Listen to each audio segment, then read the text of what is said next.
Dr. Jose Chameleone atuuse mu Uganda nga omuzira munange eside eno lengera ebibadde munange mabega wali mwana mulenzi munange nga atuuka eside eno kosa n'ennyonyi gye yagiddemu munange atu eside eno ate nga ku side emu munange Palaso wuuno atendereza mwana mulenzi munange ateekingisa eside eno wulira ate munange byabadde akakasa eside eno era nga bampita Jaminati sinzira ku Jaminati Yugi ngenda kubeera nga ntandika munange wali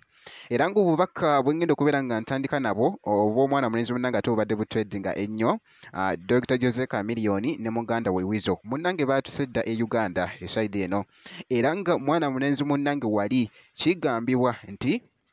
bajidde munange ate mu nnyonyi eno munange era nga ennyonyi munange ebadde ya bbeeyi tojja giyita first class kubanga bagisasudde Juliet Zawedde munange yataddemu ensimbi n'obuwanana munange kubeera nga mwana mulenzi munange ate Dr. Jose Chameleone ng'atuuka bulungi era nga wali ekyambalo Chameleone kyabadde ayambadde kubaddeko ekigambo Lion wali wonna muganda wange naye nga emmotoka munange wali gye bamutaddemu wali ng'ate bali mwolekeza munange ate okugenda ewaka bannange gabadde maanyi era nga emmotoka ebadde ya bbeeyi kugambye nti nno project eno ebadde y'amaanyi nnyo era nga mwana mulenzi munange ate bwe yasuubiza Palaso n'agamba nti nno Chameleone agenda kutuuka wano mu Uganda tugenda mumwaniriza nga munange ate ng'omuzira eside eno kansooke nkuweko katambi kano olabe nga immersion nga weebadde mu katambi ate maaso awo nkomewo ne Palaso.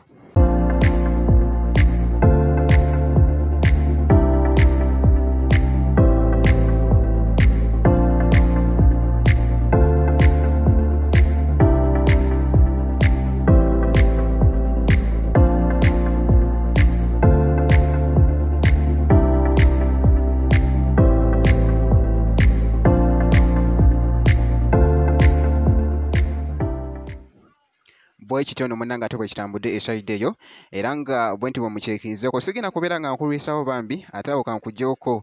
nkutegeezeko munange eruuyi eno mwana mulenzi munange Palaso atendereza mwana mulenzi munange ate King Saha jjukira nti no King Saha yavuddeyoko wali mu katambi ka Getting Viral ku mukutu ogwa TikTok ng'akubidde oba nga akubira munange ate Palaso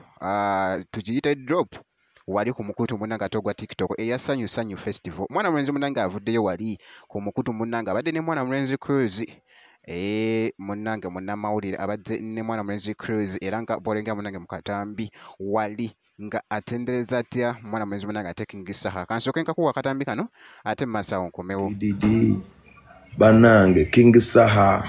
nkwagala nnyo King Saha okoze ka challenge sikalabangako nkulabye oli ne Mark Diaban oli ne Sammy Cool mbadde leero njogeramu ne Bossman awo Ziza Bafana nga ne Ziza Bafana baddest music general